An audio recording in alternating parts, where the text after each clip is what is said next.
Welcome to the One Question Leadership Podcast. This is Rika Patterson.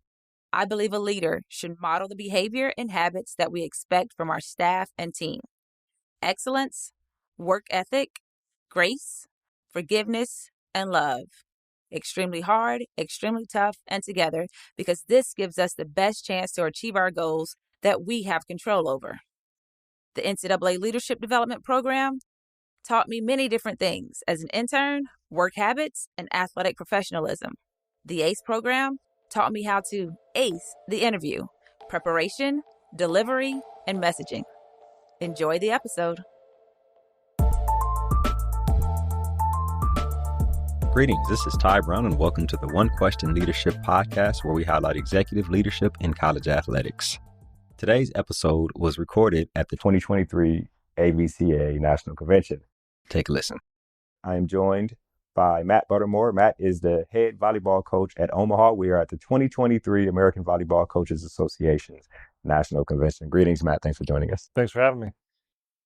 The season turned out pretty good. You're finishing your fifth year. 4 out of those 5 years, including this year, you went to the conference championship, conference tournament championship. Lost a couple years, South Dakota, lost to, just through the years, you get there and you just can't get past that hump. But this year, you figured it out.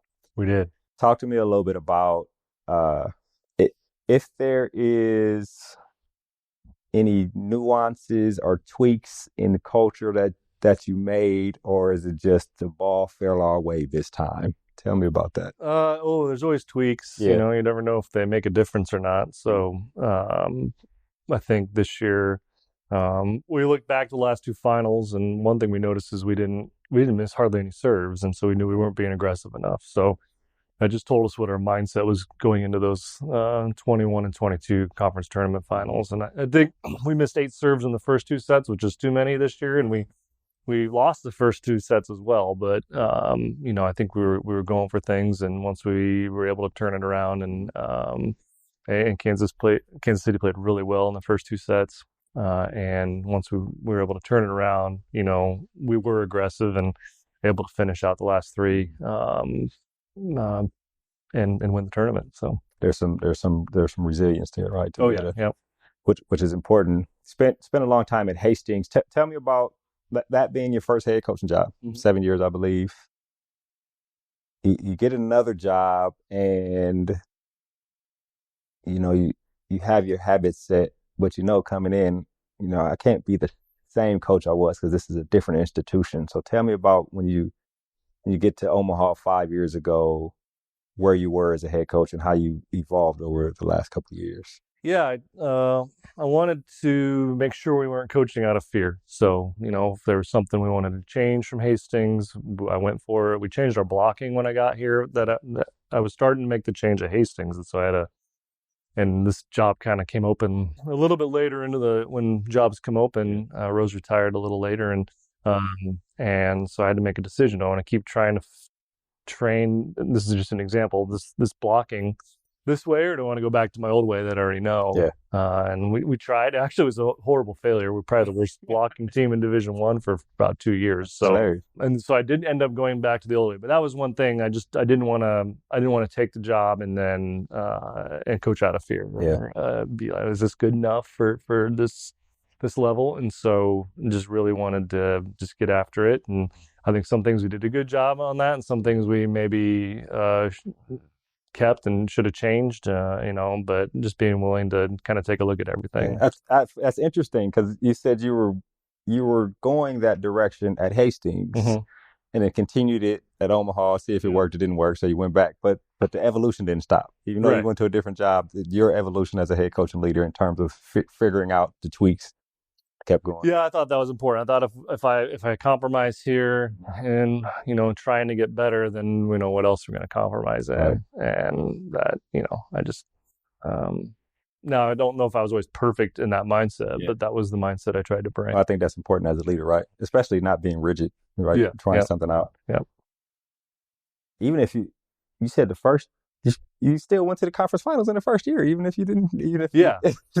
We upset South Dakota in the semis, and I don't really remember how we did it, to be honest. But, one thing we were good at the first year was serve and pass. Yeah. And that was that kind of brought us into the conversation of being able to compete with the top teams in the conference, and really has carried us through the last 4 as well. So that's one thing that really didn't change too much. Right. You could almost have somebody who was a freshman, and then they had a coach. Somebody could have been with you for all these 5 years, and we just graduated one player, and she was with that first class. Finally got we that didn't ring. recruit, but she was all 5 years. She was with us. Finally got the ring. Paid off for her to stick around. She did. She stuck around one more year and got the ring. So I was happy for her. Yeah. The epitome of a storybook career that you finally graduate, get the ring. It really was. Yeah, it really was. That's exciting.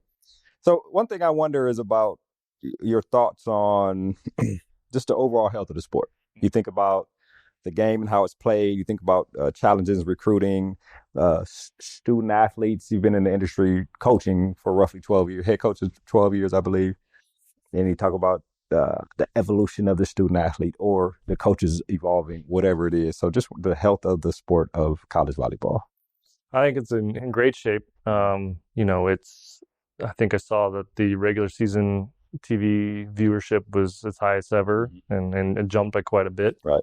Obviously we had Volleyball Day where they set a world record, and we got to be a part of that at Nebraska. And but there were a lot of things like that around the country where just a lot of juice and energy about volleyball. And I'm one that has always thought this is where it would go. I just think it's a beautiful game, and we keep growing great teams. It'll continue to grow. I don't know where the ceiling is. Maybe there isn't one, but I love the game, and to me, it's a wonderful spectator sport. And to me, it's always been apparent that, and I've grown up as it's kind of grown every year. I was, growing up in Lincoln, I saw what it could be at the Coliseum, what Terry Pettit grew at Nebraska, and then they moved to Devaney and started selling out an 8,000-seat arena all the time. So I always had this kind of benchmark that I think that will happen other places, where it could be.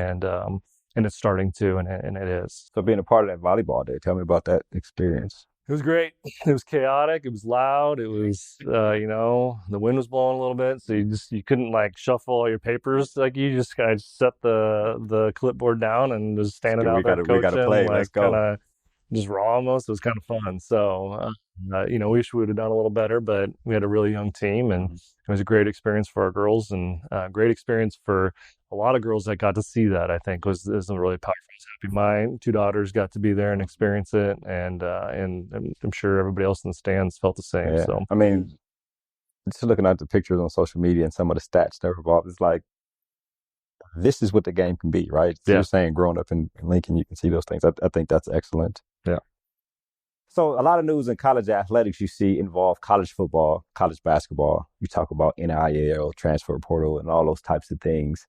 I wonder about that in terms of how you think about it in terms of if you're going to bring players in, if players are getting plucked, if does Omaha have this big NIL thing because our players are looking at it and want to figure out how to their name, image, and likeness too. So I wonder about just your thoughts on that in terms of leading.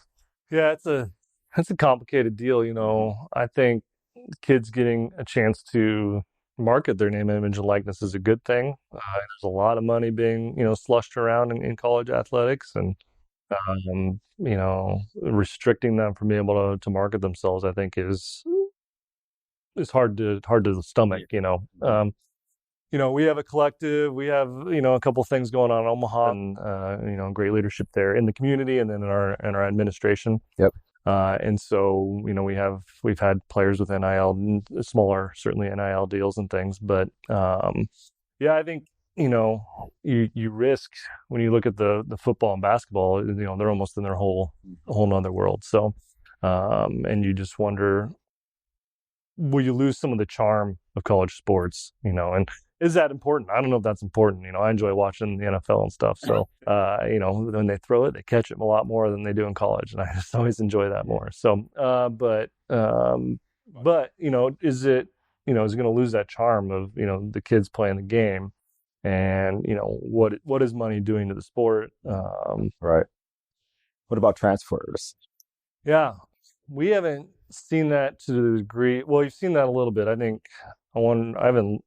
I'd have to think through. I'm sure almost every team, at least two of the teams I know, have impact transfers that are playing tonight in the national semifinal, and maybe all four do. I don't know all the rosters that well, but you see that in every conference. So, and what impact does it play? I don't. We've only benefited from the transfer portal at Omaha so far. So, we're just going to keep trying. We tell our recruits we're going to recruit 4-year athletes. We're not going to do a whole lot in the portal unless someone reaches out to us.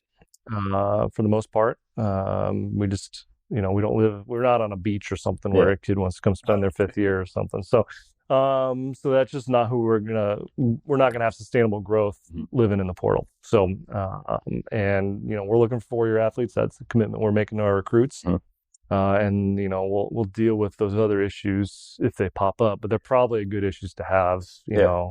We've probably done something pretty special if a top 10 team is looking for one of our players. So I look at that as a positive, right? Yeah. I mean, what else are you gonna do? But it goes down to relationships. It goes down to the culture you're creating in your gym, and make it hard to leave. Make it really hard to leave. So and show the impact they've had and the growth they've shown within the program and how they've helped grow the program as well. So in terms of bringing people in from the transfer portal, I've heard one coach say, the numbers look good and they may look good as an athlete, but you don't necessarily know. So tell me about that aspect of it. I guess it's almost like recruiting kind of thing. You don't know exactly how they're going to fit in. It's you talk to the coaches, but is that fit going to be the same in your gym? And I think you can be. It's easy to have an ego about, all right, well, this player's going to love it here. Well, maybe they won't, or maybe everything was going really well, and for some reason the kid wanted to leave, and maybe that's more on the kid. So you just don't know always what you're getting into, and we kind of have a unique style and stuff. So for us, a lot of times a 4-year player makes sense. Yeah, it makes sense. Yeah, 100%.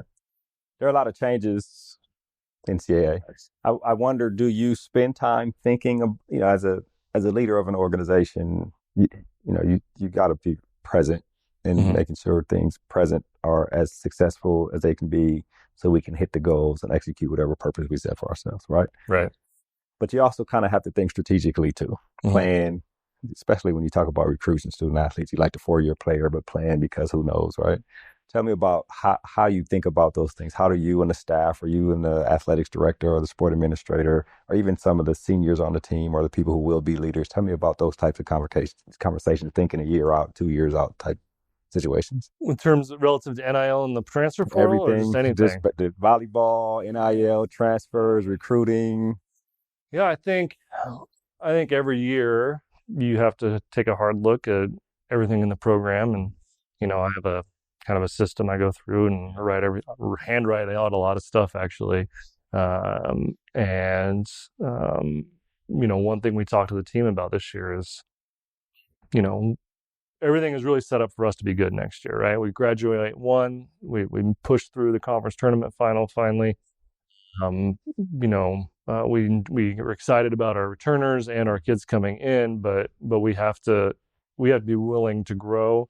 We can't do the same thing we did last year exactly, or we'll probably be disappointed this time next year. And so what are the things that will make us uncomfortable in a good way, that will help us take that next step forward as a program? I think that's excellent. I asked a couple questions here and then we'll wrap. The first one, you talk about legislation or the things that affect the game, right?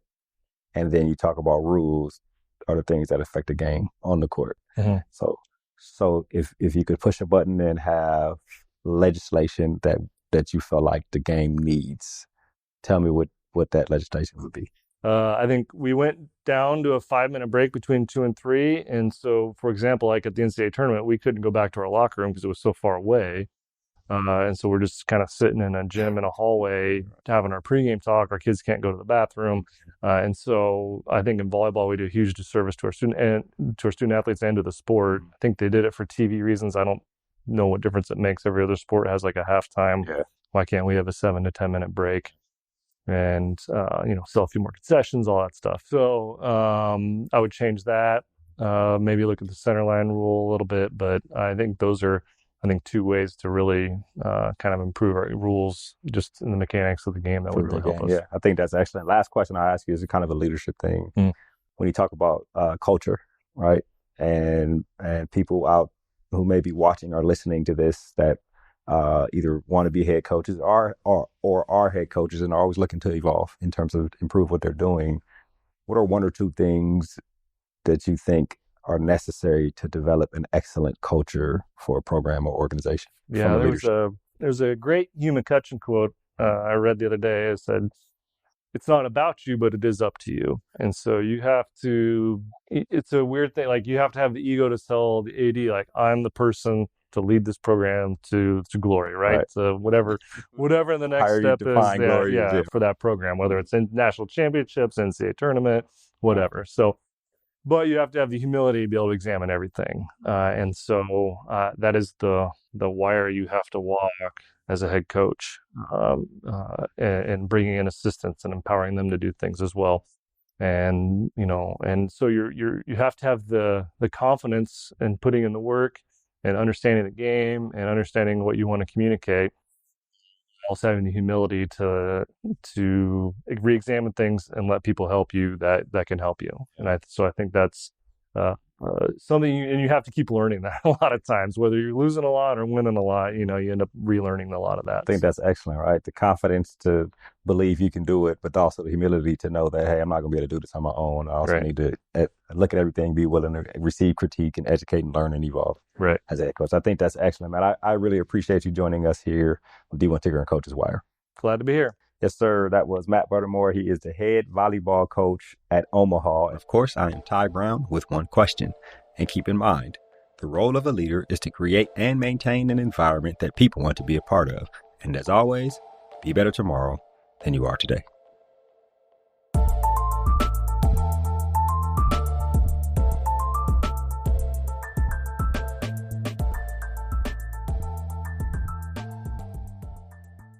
This episode of the One Question Leadership Podcast is produced by Spades Media Group, solving problems using creative leadership.